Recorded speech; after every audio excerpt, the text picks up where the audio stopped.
पहले अच्छे से कॉपी कर लो। देखो क्वेश्चन नंबर 13 से लेके 15 तक जितने भी क्वेश्चन है उनमें हमें पर्टिकुलर सॉल्यूशन बताना है, पर्टिकुलर सॉल्यूशन सबका निकालना है, ठीक है बेटा। तो पहले क्वेश्चन लिखो। क्वेश्चन तो ये है dy upon D x plus 2/10x equal to sine X, ये सवाल है। फिर यहाँ से हम लोग सोचेंगे कि लीनियर का है किसका है। करो पहले एक बार ट्राई करो। चल बेटा कितने बच्चों ने ट्राई किया हाथ उठाओ। देखो इसमें क्या करना था, सबसे पहले यहाँ लिखा dy अपॉन डी एक्स,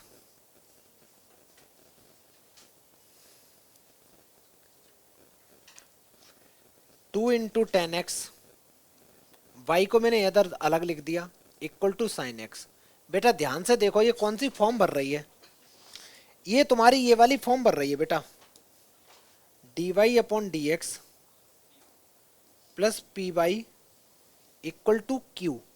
और यहां से अगर मैं कंपेयर करूं तो p की वैल्यू है तुम्हारे पास 2 टाइम्स 10x और q की वैल्यू है बेटा साइन एक्स।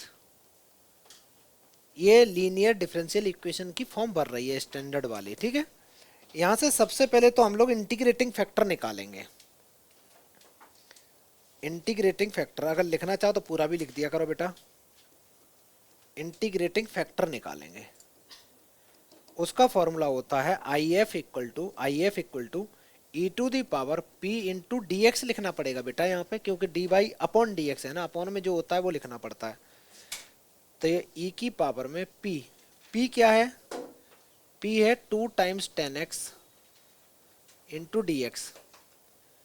2 तो कांस्टेंट है बेटा, इसको बाहर निकालो। इंटीग्रेशन 10x का करना है, 10x का इंटीग्रेशन किसी बच्चे को याद हो तो बता दे बच्चा। क्या बात है छोटू, इसका इंटीग्रेशन बना, काफी बच्चों ने पीछे से चिल्ला के बोला कि इसका होता है बेटा लॉग मॉड सेक एक्स। ये जो 2 है 2 को ऊपर लेके जाएं तो क्या बन जाएगा बेटा, ये सेक स्क्वायर एक्स बन जाएगा, पावर में चला जाएगा। अब e की पावर में अगर लॉग लिखा हो तो e की पावर में लॉग हो तो दोनों क्या हो जाएंगे, आपस में गायब हो जाएंगे। तो यहां बचेगा sec square X, sec square X. ये बच्चा तुम्हारा इंटीग्रेटिंग फैक्टर आ गया, बड़ा सुंदर भी दिख रहा है। पहले इतना लिखो। तो जैसे ही इंटीग्रेटिंग फैक्टर आया उसके तुरंत बाद टूट पड़ो जनरल सॉल्यूशन पे।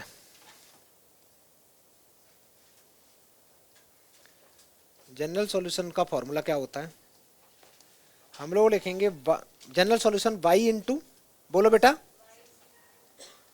Integrating factor equal to q into, हाँ बेटा कोई दिक्कत नहीं, कोई नहीं कोई दिक्कत नहीं, कोई नहीं बेटा, तुम उल्टे ही चलते हो थोड़े से, लेकिन कोई नहीं, वो भी सही है, गलत नहीं है। अच्छा y लिखा,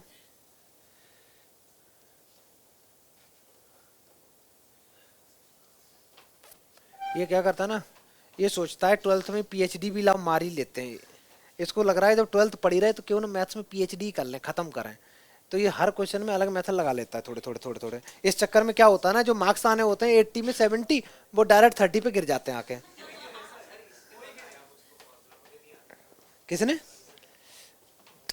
अपना दिमाग लगा, जो मैं बता रहा हूँ उस चीजों से चलो। इतना ज्यादा टफ नहीं होता है मैथ्स में, सच बता रहा हूँ। सीक्वेंस में चलो, रैंडमली पढ़ोगे तो इतना फंस जाओगे। एक तरीका याद रखो भैया, ये स्टेप मिलेगा तो ऐसे करेंगे ऐसे करेंगे, बस खत्म करो बवाल। अब उसको इतना कॉम्प्लिकेटेड बनाओगे तो यार 1000 तरह के सवाल होते हैं और 50 तरीका होते हैं करने के, हर क्वेश्चन को करने के भी अलग मेथड होते हैं ढेर सारे। तुम लोगों को जो मेथड बताए जाएंगे आसान वाले बताए जाएंगे, आसान तरीके वाले अपना लो जो याद भी रहे लंबे समय तक। नहीं तो उल्टा सीधा करते रहोगे तो ऐसे फिर होगा, इंटीग्रेटिंग अलग हो जाएगा, फैक्टर तुम्हारा अलग गिरेगा। ये हो जाएगा sine x into I F है sec square X into D X. इसकी देखो शकल देखो, इसको हम इंटीग्रेट ऐसे कर नहीं पा रहे हैं तो इसको हम ऐसे तो लिख ही सकते हैं बेटा। मैंने साइन एक्स लिखा और जो सेक है ना, इस सेक को मैं लिख सकता हूं 1 अपॉन कॉस स्क्वायर एक्स लिख सकता हूं बेटा।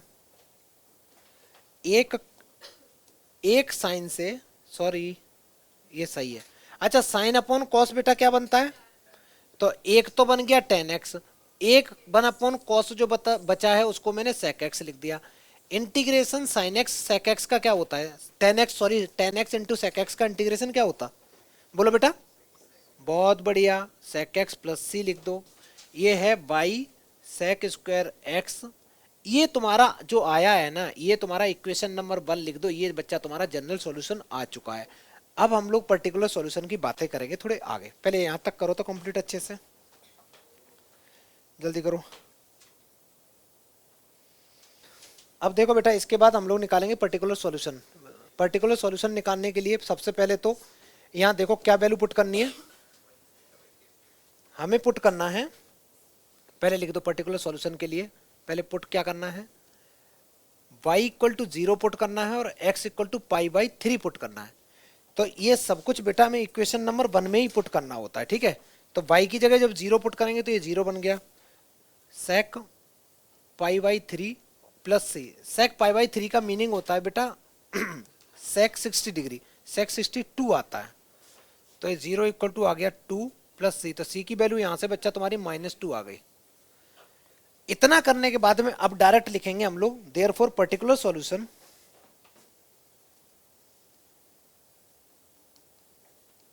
जो अब इसके आगे हम लोग लिखेंगे जो पर्टिकुलर सॉल्यूशन। तो जो सी की वैल्यू -2 आई है इसको ले जाके इक्वेशन नंबर 1 में पुट कर दो, फाइनल आंसर हो गया।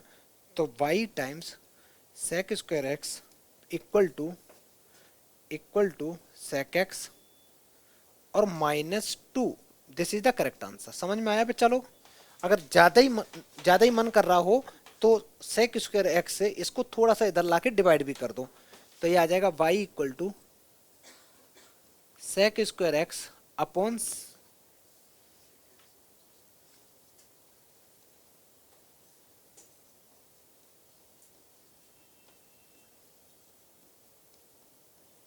एक sec से एक और 1 अपॉन sec बेटा cos x होता है, और ये भी बन जाएगा 2 टाइम्स cos स्क्वायर एक्स बन जाएगा।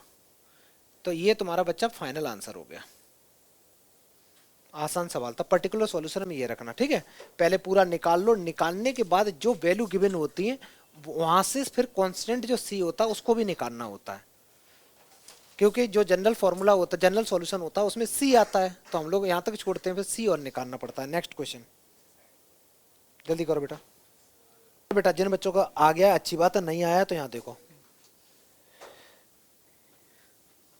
इस क्वेश्चन में सबसे पहले मैं इसको थोड़ा सा अरेंज करूंगा बेटा। D Y upon D X का जो भी कोपिशेंट है उससे पूरा हम डिवाइड करेंगे इसको सबसे पहले।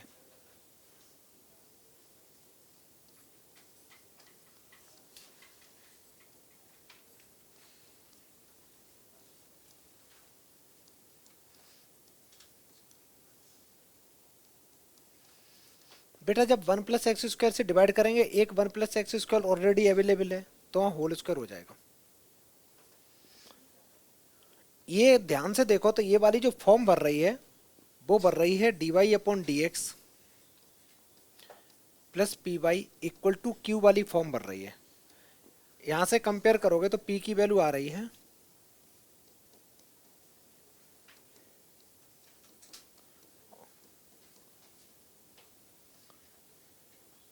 पी की वैल्यू आ चुकी है, क्यू की वैल्यू आ चुकी है।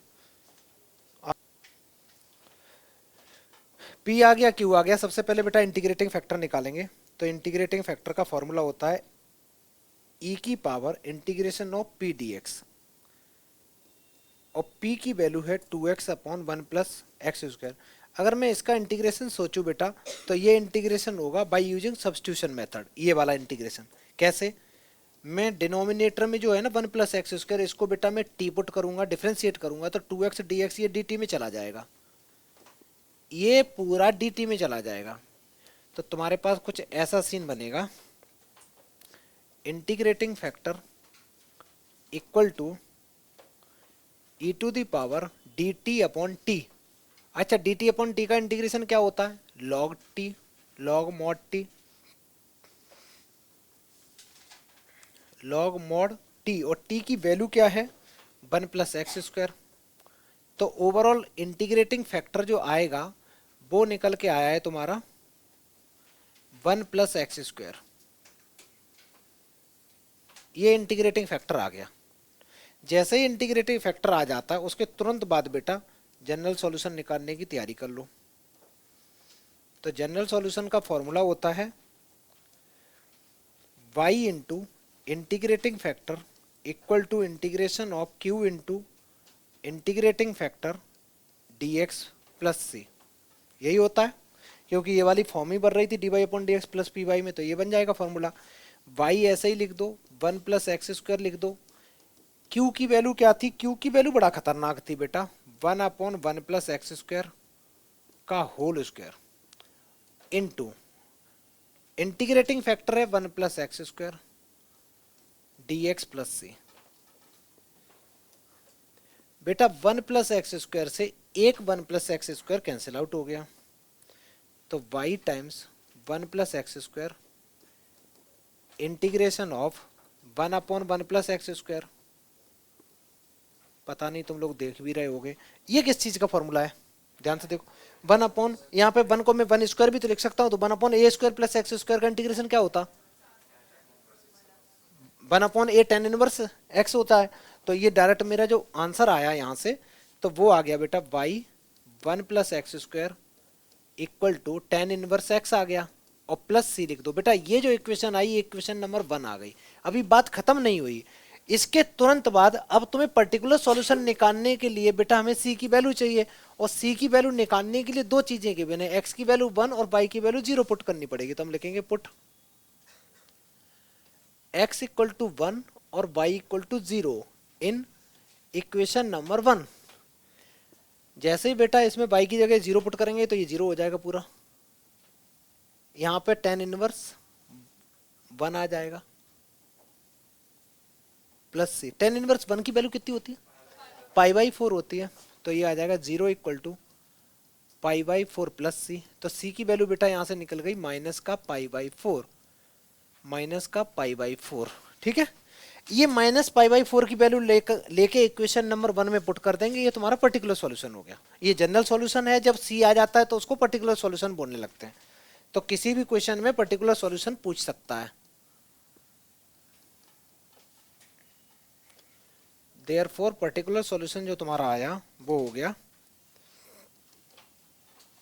y 1 + x² equal to tan inverse x और -π/4। बस पर्टिकुलर सॉल्यूशन में क्या नहीं होता है बेटा, c गायब हो जाता है, c कांस्टेंट जो होता है उसकी वैल्यू आ जाती है। और नाम से भी याद रखो ना, पूरा क्वेश्चन ऐसा ही रहेगा। जो c है, c हम नहीं जानते, जो नहीं जानते उस वो किसी पर्टिकुलर वैल्यू पे जानना चाहता है कि उस वैल्यू पे c की वैल्यू क्या है। तो इस पॉइंट पे c की वैल्यू ये है, मेरा आंसर आ गया। ठीक है, कर लो बेटा जल्दी से पूरा। देखो बेटा कितने बच्चों ने थोड़ा ट्राई किया इसको, बहुत बढ़िया ट्राई तो कर रहे हैं। अगर मैं सबसे पहले dy/dx निकालू बेटा, dy/dx -3 times cot x into y equal to sine 2x, ये वाली फॉर्म बन रही है ना। ये वाली फॉर्म को अगर ध्यान से देखना बेटा, तो ये है तुम्हारी लीनियर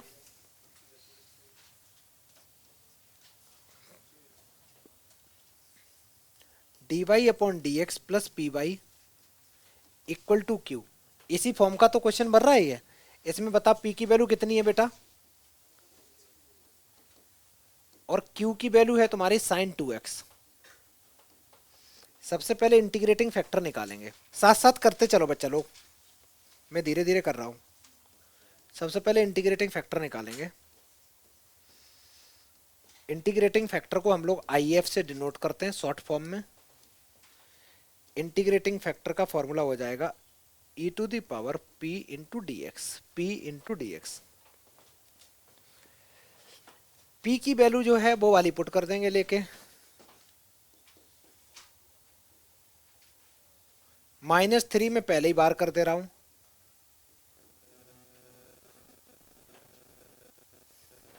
कॉट का इंटीग्रेशन क्या होता, log sin x, प्लस में अगर लिखना चाहूं तो log sin x।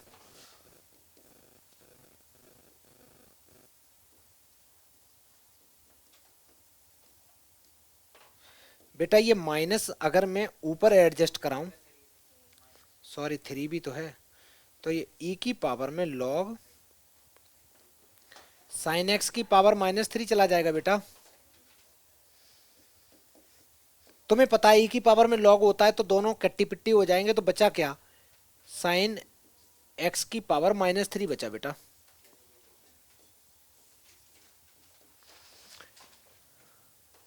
यहां से अगर हम लोग इंटीग्रेटिंग फैक्टर निकालेंगे तो ये आ जाएगा 1/sin क्यूब एक्स आ गया। ये तुम्हारा इंटीग्रेटिंग फैक्टर आ चुका है।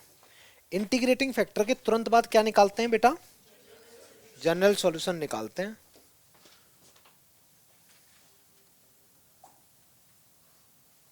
तुम लोग पढ़ने में वीक नहीं हो, मैंने ये देखा है। तुम लोगों को क्या चाहिए ना, बैठते नहीं हो पढ़ने के लिए। अब जैसे मान लो ये टॉपिक कर रहे हो तो सबके आंसर आ ही रहे हैं, सब कर रहे हो ट्राई, और यही चीज घर पे नहीं होती है। 10 क्वेश्चन नहीं होते तुमसे घर में बैठ के, पूरा डिमोटिवेटेड में हो जाते हो कि पता नहीं क्या होने वाला है, क्या होने वाला। यहाँ पढ़ लेते हो। कोई नहीं, अभी अटेंडेंस अच्छी रखना, फिर बोर्ड के टाइम पे स्कूल की पूरी छुट्टी कर देना, ठीक है? तो सुबह 2-2 घंटे ऐसे कर लिया करेंगे जो नहीं पढ़ पाते हैं घर में। कुछ करना पड़ेगा बेटा, और एक ही बार बोर्ड देना है तुम्हें, ठीक है? तुम्हें तो 2 बार देना है गुरतेज। हाँ, 3 बार देना है। जनरल सॉल्यूशन का फॉर्मूला होता है बेटा, क्या लिखेंगे जल्दी बोलो? y into integrating factor equal to q into integrating factor into d y. Into d y लिखेंगे कि dx लिखेंगे बेटा? dx लिखेंगे प्लस c। तो y into 1/sin cube x equal to, q की वैल्यू क्या थी? q की वैल्यू मैं खुद ही भूल गया, sin 2x थी, sin 2x, और इसकी थी 1/sin cube x into D x plus C. बेटा साइन 2 थीटा का फॉर्मूला क्या होता है? 2 times sine x into cos x होता है ना। Sine 2 theta equal to 2 sine theta into cos theta. तो मैं इसकी जगह लिख सकता हूँ 2 times sine x into cos x, और डिवाइड में तो चल ही रहा है बेटा साइन की पावर 3x। कुछ कुछ तो कैंसिल होगा ही। जैसे क्या हो गया, एक साइन से एक साइन कैंसिल हो गया, एक कॉस और एक नीचे से साइन ले लें तो कॉट बन जाएगा। मैंने क्या किया, एक कॉस और एक साइन लेके तो बेटा कॉट बना दिया, और नीचे बचा एक साइन, उस 1/sin को कहते हैं कॉसेक। मैंने ये लिख दिया। किसी को दिक्कत हो तो तुरंत पूछो बेटा। समझ में आया मैंने क्या किया? नीचे 2 साइन बचे थे, तो एक साइन को लेके तो मैंने कॉट बना दिया, और एक दूसरा साइन बचा था उसको उल्टा कर दिया तो कॉसेक बन गया। अच्छा, cot x into cosec x का इंटीग्रेशन क्या होता है? Minus cosec x. तो इस पूरे का इंटीग्रेशन बन गया बेटा माइनस का -2 टाइम्स कॉसेक एक्स प्लस सी, लिखना ना भूलें। ये तुम्हारा जो आया है y टाइम्स, अच्छा 1/sin को बेटा कॉसेक भी लिख सकते हो, बार बार नीचे अच्छा नहीं लगता, कॉसेक क्यूब एक्स। ये कौन सा सॉल्यूशन आ गया? तो ये इक्वेशन नंबर 1 बन गई। ये जनरल सॉल्यूशन तुम्हारा आ चुका है। पर्टिकुलर सॉल्यूशन निकालने के लिए इसी में बेटा x की जगह π/2 पुट कर दो, y की जगह 2 पुट कर दो। मैं इधर का लेफ्ट का हटा दूं, कोई लिख तो नहीं रहा लेफ्ट वाला?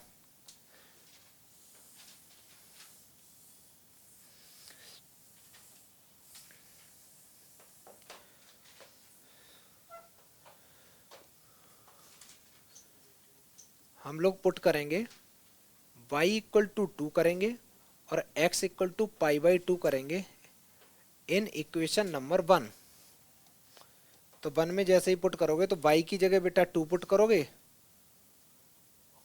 अच्छा, cosec π/2, cosec π/2 का मतलब sin π/2 1 होता है ना, तो cosec π/2 भी 1 ही होता है। तो ये 1 आ जाएगा, तो y की वजह 2 आ जाएगा, 2 इंटू 1 आ गया -2। x की जगह मैं π/2 पुट कर रहा हूँ तो उसकी वैल्यू भी बनाने वाली है, प्लस c। तो 2, ये 2 इधर लाएंगे बेटा। c की वैल्यू मेरी 4 आ रही, तुम्हारी क्या आई? बहुत बढ़िया। Put c equal to 4 in equation number 1। Therefore particular solution क्या आएगा? पर्टिकुलर सॉल्यूशन जो होगा वो आ जाएगा तुम्हारा y into cosec cube x equal to -2 times cosec x plus 4। This is the correct answer. चाहो तो कॉसेक से बेटा डिवाइड भी कर दो। अगर तुम डिवाइड करोगे तो y इक्वल टू आ जाएगा -2, कॉसेक से डिवाइड करोगे तो ये आ जाएगा cosec x divided by cosec cube x plus 4 upon cosec cube x.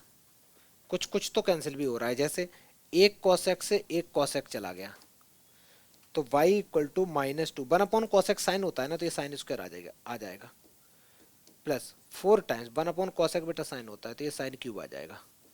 ये तुम्हारा फाइनल आंसर हो गया बच्चा लोग, अच्छे से लिखो सुंदर सुंदर राइटिंग में। पर्टिकुलर सॉल्यूशन में हाँ थोड़ा थोड़ा अच्छे फॉर्म में लिख दो, अच्छी फॉर्म में लिख दो उसको लाके, है ना, स्टैंडर्ड फॉर्म में छोड़ दो, y इक्वल टू में अच्छा रहेगा। समझ में आ गया बेटा? नेक्स्ट सवाल करेंगे इसके बाद। चल बेटा नेक्स्ट सवाल। हाँ ये सवाल है, नहीं नहीं क्वेश्चन, ये क्वेश्चन है बेटा। सारे बच्चे अच्छे से क्वेश्चन लिखो, तो वर्ड प्रॉब्लम है। या एक काम करो, सारे बच्चे एक बार ध्यान से सुनो, क्वेश्चन नंबर डाल लो केवल 16, क्वेश्चन मत लिखो तब भी चलेगा, 2 मिनट तक सुनते जाना। ये कहता है इक्वेशन बताओ किसी कर्व की, find the equation of the curve. कोई एक कर्व है जो पास कर रहा है बेटा ओरिजिन से, ओरिजिन से पास कर रहा है, और given that slope of the tangent to the curve, किसी पर्टिकुलर पॉइंट x, y पे जो उसका स्लोप है, उसका स्लोप है, स्लोप क्या होता है किसी चीज का, dy अपॉन dx को स्लोप बोलते हैं। मान लो कोई इक्वेशन कर्व की है, उसका अगर तुम्हें स्लोप पूछा जाए तो उसको डिफरेंशिएट कर दो, वो स्लोप ही निकलता है। तो उसका जो स्लोप है वो इक्वल टू है sum of the coordinates of the point. आसान भाषा में समझना, मान ले बेटा ये एक कोई गंदा सा कर्व है, ठीक है, ये जो गंदा सा कर्व है, इस कर्व की इक्वेशन को मैंने थोड़ी देर के लिए मान लिया कि जैसे हम लोग इक्वेशन मानते हैं एफ ऑफ एक्स ही तो अज्यूम करते हैं, लेकिन यहाँ पे दो दो वेरिएबल की बात हो रही, तो मैंने माना कि ये जो कर्व है उसकी इक्वेशन है f of x comma y. F of x comma y कोई कर्व की इक्वेशन है। इस कर्व की इक्वेशन किसी पर्टिकुलर पॉइंट पे, इस पर्टिकुलर पॉइंट पे इसका जो टेंजेंट है, टेंजेंट का मतलब ये टेंजेंट है, इसका जो टेंजेंट होगा, टेंजेंट का मतलब dy अपॉन dx, इसका जो टेंजेंट होगा वो इक्वल टू है इसके कोऑर्डिनेट के सम के इक्वल। मान लो यहाँ पे x, y इसके कोऑर्डिनेट थे, तो जो टेंजेंट है इसका वो x प्लस वाई के इक्वल गिवन है। लॉजिक समझ में आया? बड़ा आसान सवाल था। एक कोई कर्व है, कर्व के ऊपर में किसी एक पर्टिकुलर पॉइंट x, y पे टेंजेंट, वो टेंजेंट इसके कोऑर्डिनेट के सम के इक्वल है। तो सीधी सीधी बात है, मैंने अज्यूम किया let curve be f of x comma y, मैंने कर्व को अज्यूम कर लिया एक्स कॉमा वाई है। Let x comma y passing point है, ये तो गिवन भी है बेटा, ये तुम्हारा पासिंग पॉइंट है। अकॉर्डिंग टू क्वेश्चन में गिवन है dy upon dx equal to x plus y. तो dy अपॉन dx बेटा लेफ्ट में लेके आओ, -x इक्वल टू वाई। ये तुम्हारा कौन सी फॉर्म बन गई बेटा, dy upon dx plus p, मैंने उल्टा लिखा ना,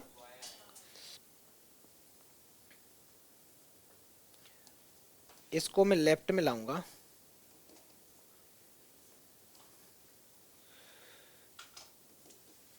यहां से कंपेयर किया तो p की वैल्यू कितनी आ गई बेटा -1, और q की वैल्यू कितनी आ गई x, ये आ गया। सबसे पहले इंटीग्रेटिंग फैक्टर निकाल दो, p की वैल्यू है -1, बेटा ये आंसर आ गया, इंटीग्रेटिंग फैक्टर आ गया, जनरल सॉल्यूशन निकाल दो।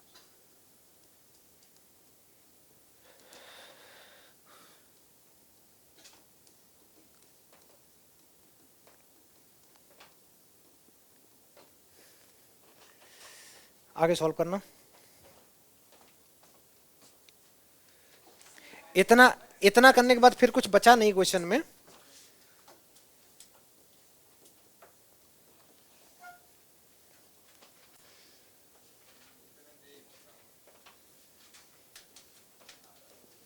मैं ही हटा दे रहा हूं।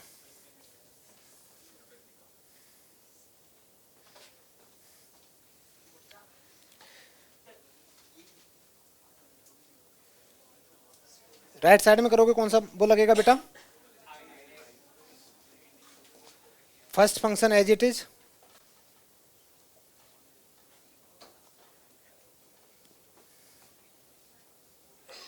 डिफरेंशिएशन ऑफ फर्स्ट फंक्शन,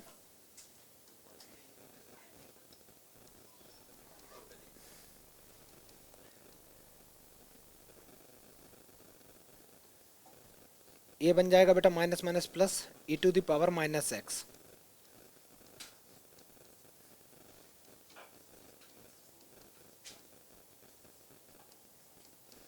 बेटा ये तुम्हारा फाइनल आंसर है। इसमें एक काम करो, ई की पावर माइनस एक्स से डिवाइड और मार दो।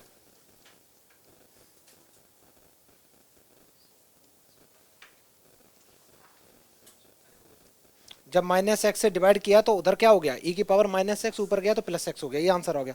जल्दी कॉपी करो इसको।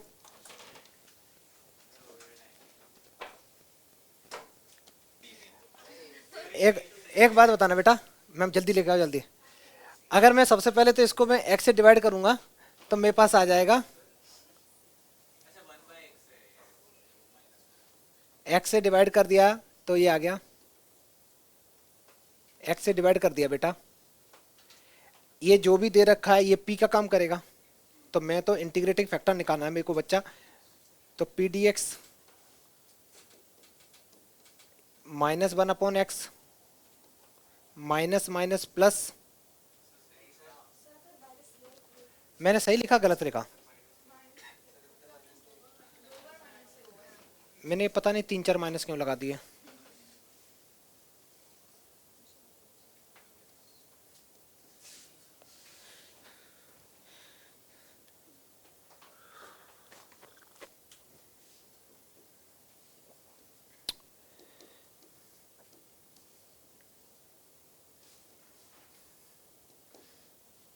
तो इसका आंसर आया बेटा, तुम लोग इतनी जल्दी में मत किया करो तभी आंसर गलत आता है।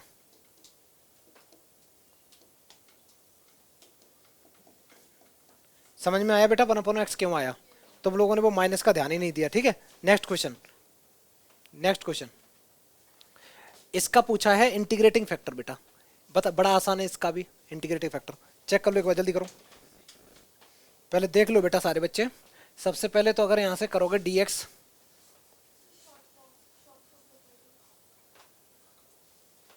ये आ जाएगा yx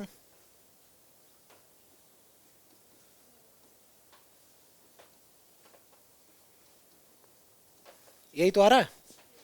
ये फॉर्म भर रही है। ये देखो बेटा, ये क्या बन गया पूरा का पूरा, ये p बन गया। तो इंटीग्रेटिंग फैक्टर निकालने का तरीका होता है e की पावर p, और यहाँ क्या रहेगा, dy रहेगा। इसका इंटीग्रेशन करना है, सब्स्टिट्यूशन मेथड लगाना पड़ेगा।